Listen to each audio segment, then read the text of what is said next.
सरकार शिबू सोरेन तो पहले यहीं रहते थे। एक ज़माना में यहीं रहते थे, मोटा मोटी वो आपका यहीं से उसका माने जो भी कुछ करके आए थे उधर दुमका से यहीं रहते थे। उसके बाद जो हुआ उसका यहीं से उसका शिक्षा ग्रहण। अरे शिबू हम लोग का घर में रहता था यहाँ, हम लोग का बैल काड़ा उड़ा घुमाता था, यहीं धोता होता था और खाता था, यहीं रहता था। उसके बाद इसको धनबाद ले गया जेठा जी, बस उधर से उसका माने राजनीति में कार्य ये होने लगा। वो जेठा के बदलते हुए हैं। आज भले भूल जाए उनको, विनोद बिहारी महतो को भूल सकते हैं, अपना राजनीतिक करियर बनाने के लिए कुछ भी कर सकते हैं। अच्छा, एक नए नेता हैं जयराम कुमार महतो, उनकी भी हम थोड़ी सी चर्चा इसमें कर लेते हैं। वो भी विनोद बाबू की बात करते हैं, उनमें कुछ छवि दिखती है? बहुत बढ़िया, वो तो जो भी बोलते हैं सही बोलते हैं। झारखंड के भीष्म पितामह कहे जाने वाले झारखंड के पुरोधा विनोद बाबू की धरती बलियापुर में इस वक्त हम लोग मौजूद हैं। और ये जो गांव है ये बड़ा दहा है और ये उनकी जन्मभूमि है विनोद बाबू की। और यही वो आंगन है जहां पर वो बचपन से खेल कूद कर बड़े हुए और राजनीतिक उठा पटक यहीं से उन्होंने सीखी और बड़े बड़े सुरमाओं को मात दे करके और झारखंड के पुरोधा के रूप में आज जाने जाते हैं। उनके भतीजे आज हमारे साथ हैं, हम लोग बात करेंगे और उनसे जुड़ी हुई जो पहेलियाँ हैं, जो पहलू हैं, उनको हम लोग जानेंगे। और कैसे एक छोटे से गाँव बरदहा जहाँ पर न लाइन, बिजली, सड़क, बेसिक बुनियादी सुविधाओं से भी वंचित रहने वाले गांव से उठ करके और पूरे झारखंड के पितामह बनने तक का सफ़र उनका कैसा रहा। आप उनके भतीजे हुए, क्या यादें जुड़ी हुई है इस घर से, उनकी क्या कुछ चीज़ें हैं वो बताइए। इनका यादें पूरे ये माने यहाँ का पहले यहाँ जन्म हुआ, जन्म होने के बाद आपका जो भी यहाँ से पढ़ाई लिखाई यहीं से की है, उन्होंने पढ़ाई लिखाई यहीं से की है। अच्छा, शुरुआती दौर में यदि हम आपसे जानना चाहें, कितने भाई बहन थे विनोद बाबू? विनोद बाबू थे 3 बहन 2 भाई। तो अभी विनोद बाबू के अलावा जो भाई थे, आपके पिताजी थे, वो आपके पिताजी थे जो गुजर चुके हैं, सब गुजर चुके। आप लोग कितने भाई बहन हैं? हम लोग 2 भाई 5 बहन। और विनोद बाबू के जो परिवार है वो अभी कहाँ रह रहा है और वो लोग क्या नाम है, कितने लोग हैं, उनके बारे में थोड़ा बताइए। उनका अभी तो सिर्फ एक बेटा बचा हुआ है विनोद बाबू का, चंद्रशेखर महतो नाम है उनका। अच्छा। वो धनबाद में रहते हैं। धनबाद। बाकी उसका राजकिशोर महतो है, तो उनका 3 बेटा जिसमें 2 गुजर चुका है, 1 बचा है। अच्छा, विनोद बाबू जो है शुरू से ही झारखंड आंदोलनकारी रहे। क्या मतलब आप लोग तो सुनते होंगे, आप लोग के तो मतलब गार्जियन थे, तो क्या सुनते थे उनके बारे में अपने पिताजी से या दादा से या गांव के लोगों से? कैसा था उनका बचपन का व्यक्तित्व? बचपन में वो बाकी सभी करते थे, खेती बाड़ी सभी करते थे, पढ़ने के लिए जाते थे, आपका झरिया जाते थे। माने यहाँ तो उस तरह का पढ़ाई का सुविधा नहीं था, तो झरिया जाते थे, पैदल जाते थे यहाँ से झरिया। उसके बाद ये झरिया में आपका कॉलेज, झरिया कॉलेज, वहीं से हाई स्कूल किए, मैट्रिक पास उस करने के बाद कॉलेज झरिया कॉलेज से। उसके बाद फिर धनबाद बार एसोसिएशन में भी वकील में वकीलियत उन्होंने की। पहले उसके बाद यहाँ चुनाव लड़े थे, राजा के साथ लड़े थे। अच्छा। हाँ, झरिया के राजा के साथ लड़े थे, जिसमें कॉम्प्रोमाइज होने के बाद चुनाव नहीं लड़े। तो उसके बाद उनको कुछ सहायता किया होगा उस जमाने में, तो हम लोग जानते नहीं उतना। तो अच्छा, आपसे लोग जब मिलते हैं तो फिर उनके बातों का जिक्र करते होंगे, कैसा अनुभव होता है उनके बारे में? बहुत अच्छा लगता है। वो जिस तरह का महान व्यक्ति आज दुनिया में और विधायक है, नेता है, उस लायक तो और कोई बना नहीं झारखंड में। सब तो अपने अपने परिवार के लिए बना है, दूसरे किसी के लिए तो है नहीं। जैसे विनोद बिहारी महतो थे तो स्कूल कॉलेज हर जगह देखिए खोल के रखे हैं बच्चा के लिए। आज धनबाद हो, जहां उनकी जन्मभूमि हो, या फिर पूरे झारखंड में अगर हम बात करें तो सैकड़ों दर्जनों ऐसे यूनिवर्सिटीज़ हैं, कॉलेजेस हैं, चौक चौराहा मोड़, दुकान, बहुत सारी चीज़ें हैं जिनके नाम जो है विनोद बाबू के नाम पर रखा गया है। और उन्होंने बहुत बल दिया था शिक्षा पर अपने समय में। आज के समय में कोई नेता ऐसा दिखता है जो उनके समान काम कर रहा है, सोच सकता हो? कोई नहीं। सब अपना मतलब से जीता है, दूसरे किसी से कोई लेना देना नहीं। अपना कैसे डेवलप करे, परिवार कैसे डेवलप करे, बाकी और कुछ नहीं। तो एक बार हम फिर उनके बचपन की अगर यादें ताज़ा करें तो यही वो मकान है, यही वो आंगन है जिसमें वो खेल कूद करके बड़े हुए। अभी क्या कुछ बदलाव हो गया घर में? लगभग बहुत। पहले मट्टी का था ये घर, मट्टी का जितना भी था सब हम लोग मट्टी, अभी देखिए लेबर वेबर नहीं मिलता है।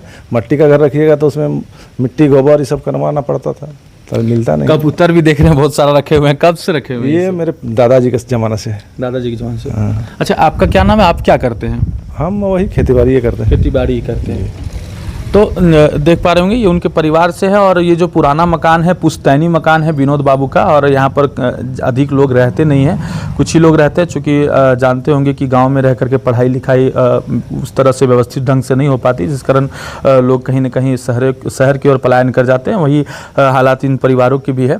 अच्छा, सरकार के तरफ से जो है कुछ ऐसे मदद मिलती हो विनोद बाबू के नाम पर, चूँकि वो रहें इस प्रकार से? तो ना कोई इस तरह का बात नहीं, कोई इस तरह कोई नहीं मिलता, कुछ नहीं मिलता है। पेंशन वगैरह कुछ परिवार को या फिर किसी को कोई लाभ सरकार की तरफ से? ना वही मैया सम्मान, मैया सम्मान वो तो नॉर्मल सभी को मिल रहा है, तो वही चीज़ है और बाकी मैया सम्मान के बाकी और कुछ नहीं, बाकी और कुछ नहीं। कुछ ऐसा अपील अगर करना चाहते हो झारखंड की जनता से, झारखंड की सरकार से, कुछ अगर अपील करना चाहते हो, कुछ निर्देश देना चाहते हो आप, तो वो बोल सकते हैं।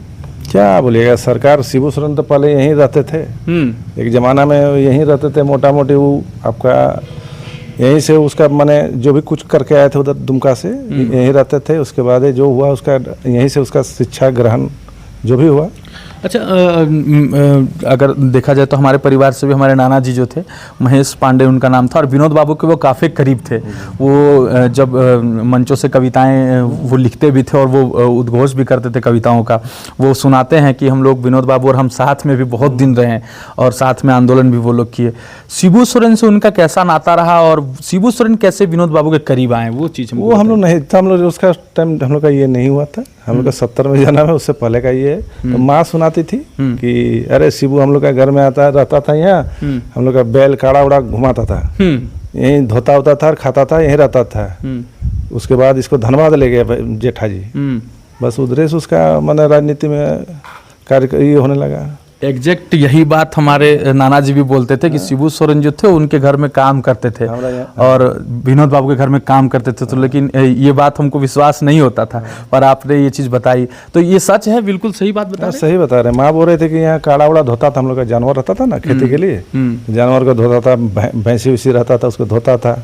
लेकिन वो भी काफी संघर्ष किए अपने जीवन में और उन्होंने भी बहुत कुछ वो जेठा के बदलते हुए हैं। आज भले भूल जाए उनको, विनोद बिहारी महतो को भूल सकते हैं, अपना राजनीतिक करियर बनाने के लिए कुछ भी कर सकते हैं। बिल्कुल सही बात। वही बात है कि अब उनका परिवार में इतना कुछ किया लेकिन उनका परिवार को देखने वाला तो नहीं। तो एक तरफ हम अगर शिबू सोरेन की बात करें तो उनके सारे परिवार में सांसद, विधायक, मंत्री सब बने पड़े हैं, चाहे वो उनके भाई हो, उनके बेटे हो, सब कोई। लेकिन एक विनोद बाबू का परिवार हम देखते हैं कि केवल राजकिशोर महतो जो है वो विधायक बन पाए, उसके बाद पूरा परिवार जो है राजनीति से दूर हो गया। नहीं, तो वो सब जेएमएम से थोड़ी ना बने थे, एक बार बने थे फर्स्ट में वही सांसद, उसके बाद तो अपना ये तो बीजेपी से बने हैं। एक ही बार दिए थे जब जेठा जी गुजर गए थे विनोद बिहारी महतो, तब दिए थे सांसद का टिकट।